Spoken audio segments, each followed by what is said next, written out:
my name's Claire Mace, and I'm a student at Hartwood. I'm about sort of halfway, two-thirds of the way through the Hartwood diploma. So I'm training to be a medical herbalist, but I am not yet a medical herbalist. So anything I share tonight is stuff I've kind of read out of books and researched on the internet, and I will share some of those sources with you. But in terms of taking any of this advice and applying it to your own health, that is your responsibility. And if you have serious health concerns, I advise you to go and find a medical herbalist, and they will give you lots of support. Having said that, we will touch into I will touch onto the medical uses of vervain, but the idea of today is to have a bit of a chat about the folklore of vervain. And I wanted to start getting into that with the names. Now, the name in Latin is Verbena officinalis. And some say that verbena translates as sacred bough, or the verbena might mean like a sacred herb for offering, it might mean sacred bough, something like that. That's where the Latin comes from, the common Latin name.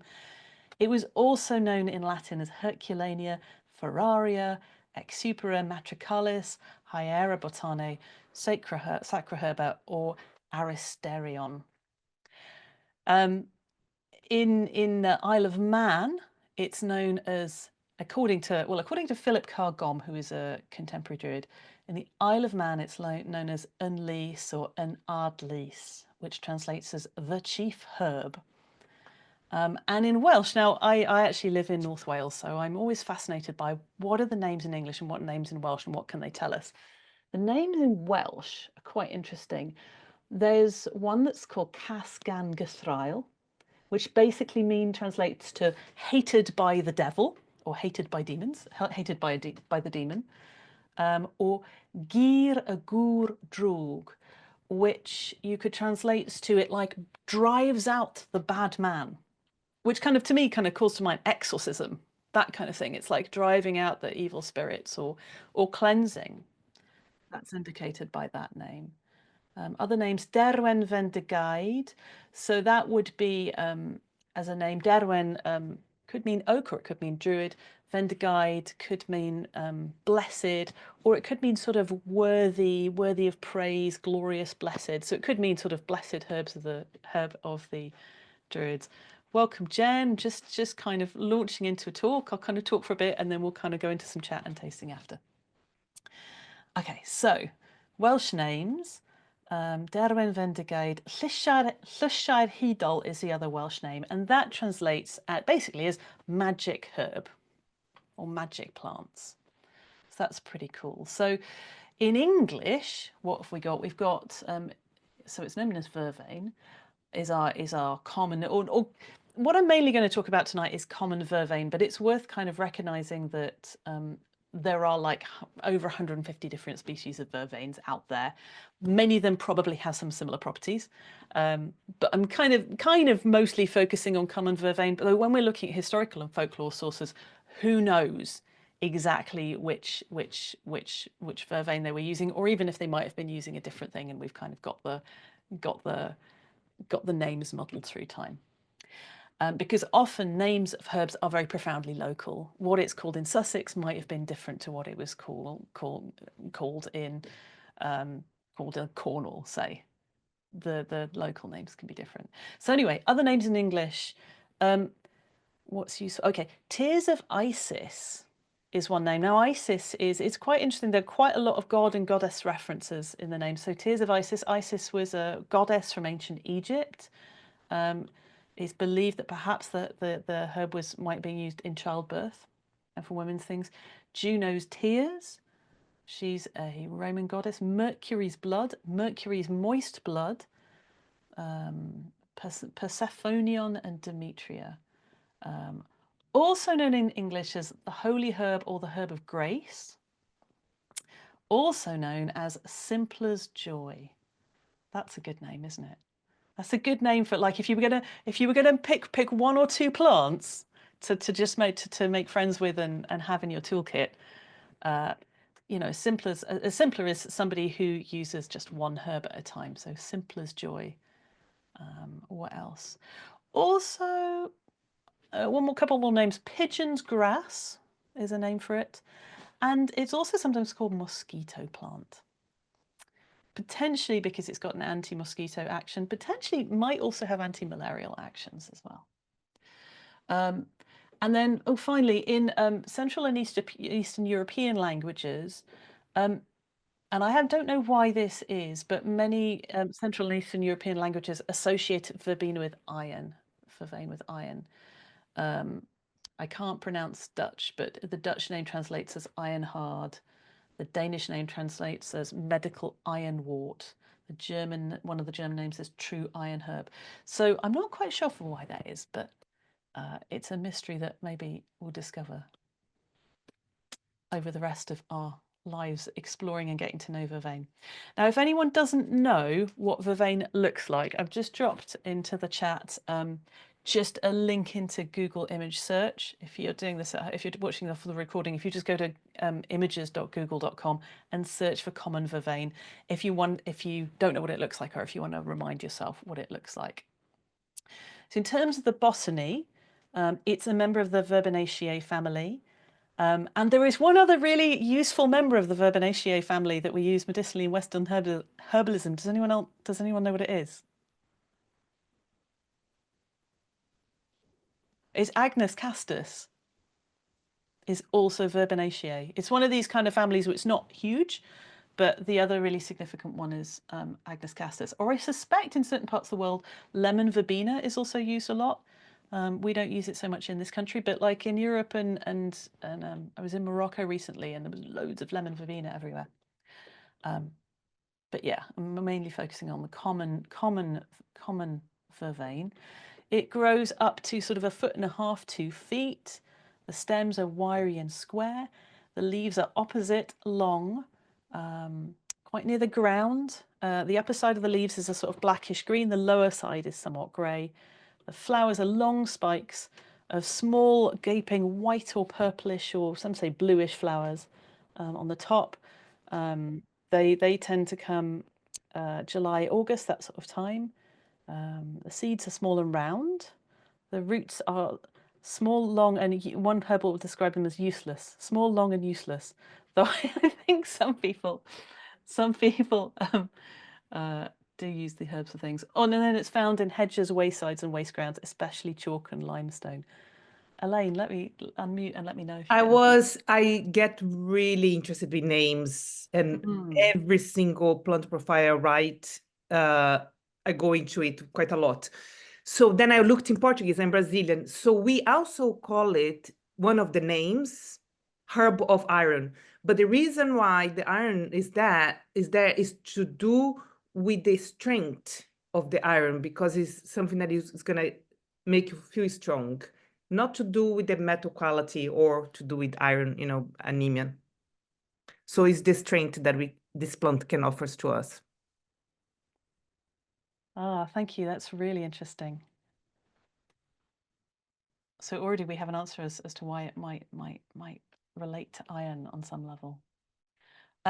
Just to go very quickly through contemporary medical uses, Christopher Headley suggests it strengthens mind and body and facilitates letting go and moving on, and good for weakness below with tension above.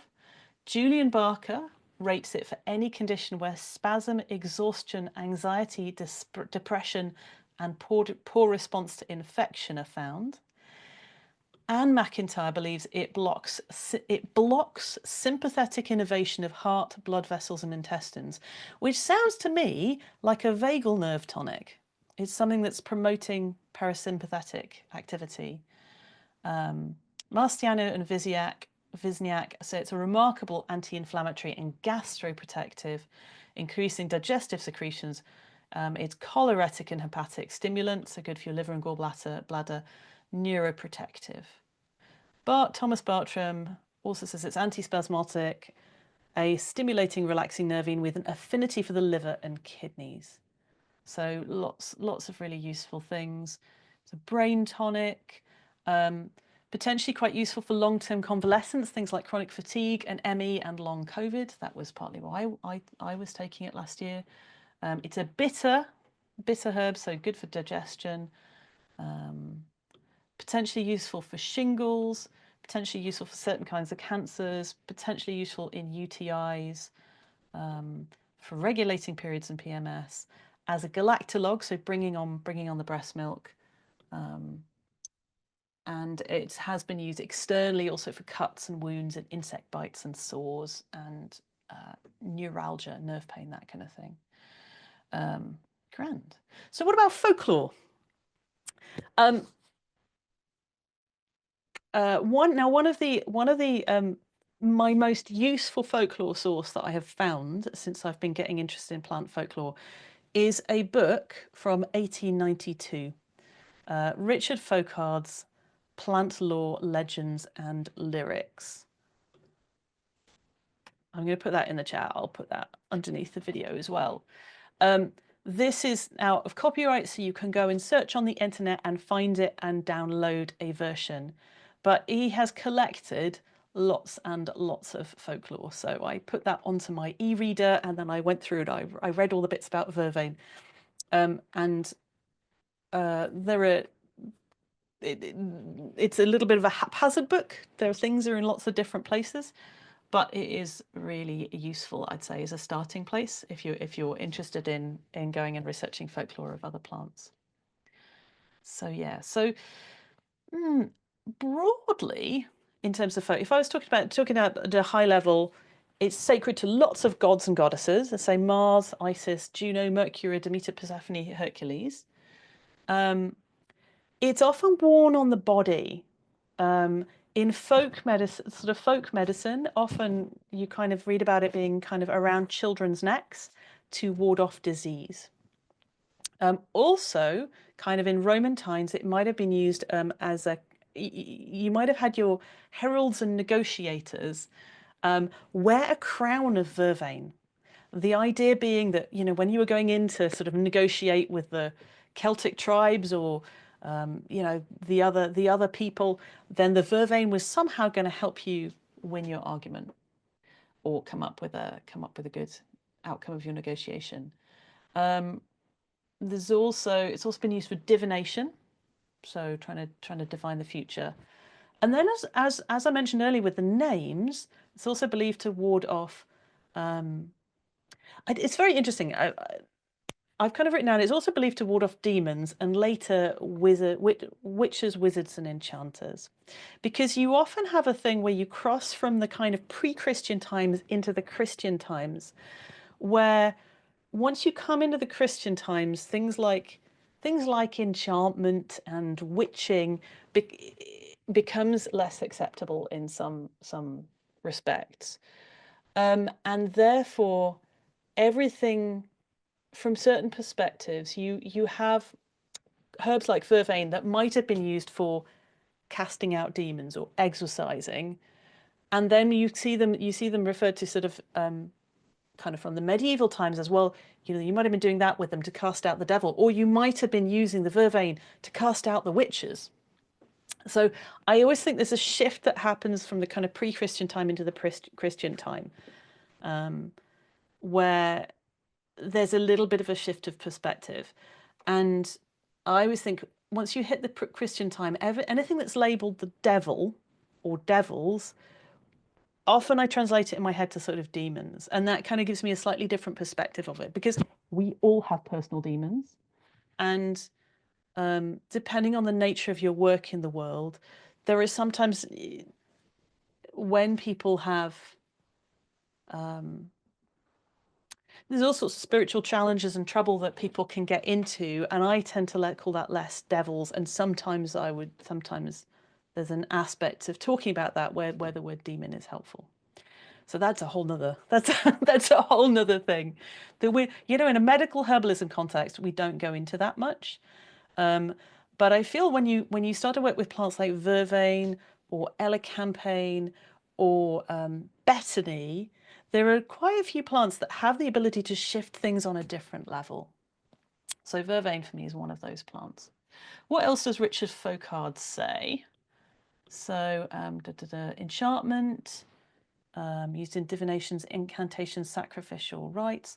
The magi of the Elamites, which were ancient Persians, made use of vervain for sun worship, carrying it to the altar and divinations. They also used the juice of vervain smeared upon their body, or they would wear a crown of it to ensure the person that they would get whatever they set their heart on, or they would be able to reconcile inveterate enemies, make friends with whom they pleased, or cured diseases. There are also kind of folklore traditions around when vervain should be harvested. One being that vervain should be cut at a time when the sun and moon were invisible, with an offering of honey or honeycomb made to the earth. What else? I've got pages and pages of stuff from Richard Folkard. I'm just gonna pick a few bits out. He also suggests that the Druids would offer sacrifices before harvesting them, and that the Druids would sacrifice it in spring with the dog star in the sky. What else? Yeah, so lots and lots of things going on.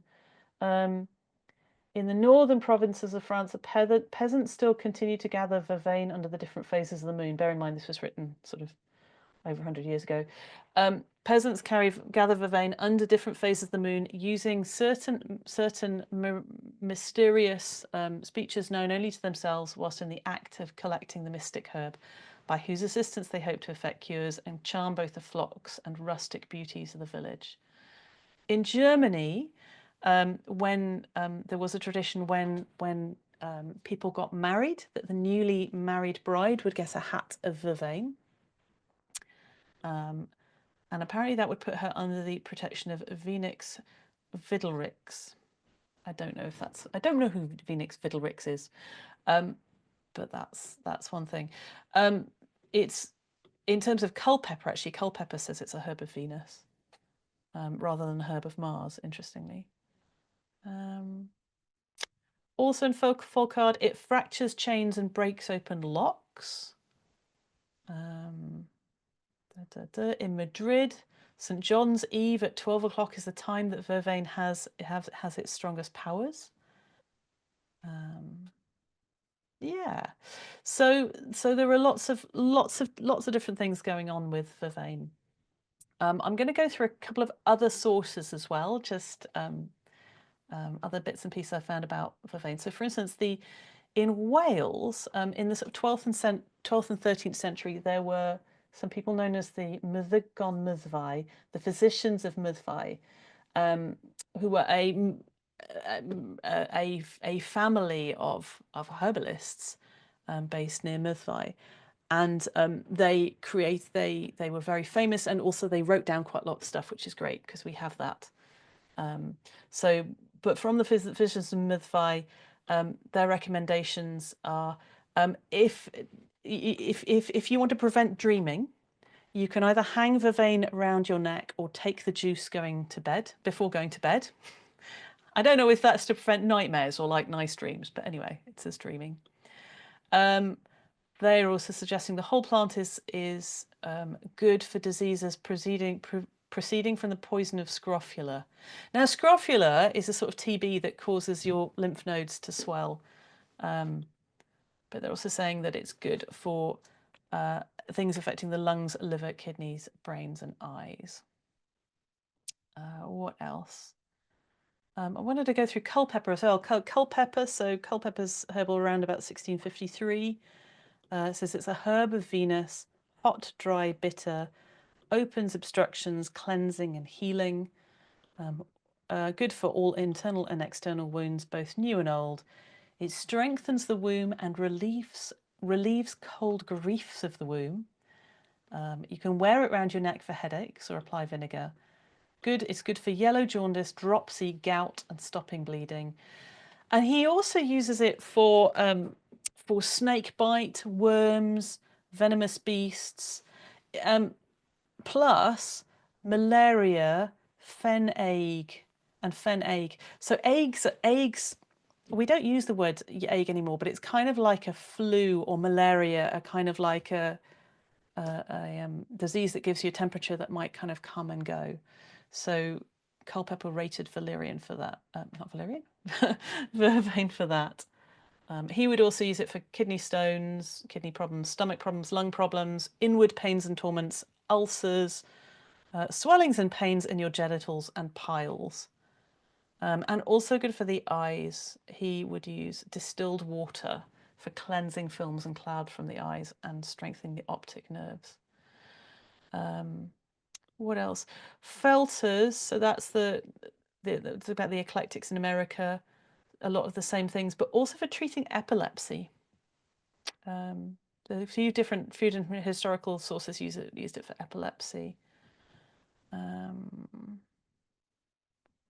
I think that's kind of about as much as I will say. Oh, well, there's one more quote I'll give you, which is from 1624, a chap called John White. It kind of, like so many things, it kind of gets claimed by the Christian Church. It's John White says, "Hallowed be thou, Vervain, as thou growest in the ground. For in the mount of Calvary thou first was found. Thou healed our Saviour Jesus Christ, and staunched his bleeding wound. In the name of Father, Son, and Holy Ghost, I take thee from the ground." So yeah, so much to say about Vervain. But I don't know if anyone has got any responses to that, or things to share, or questions.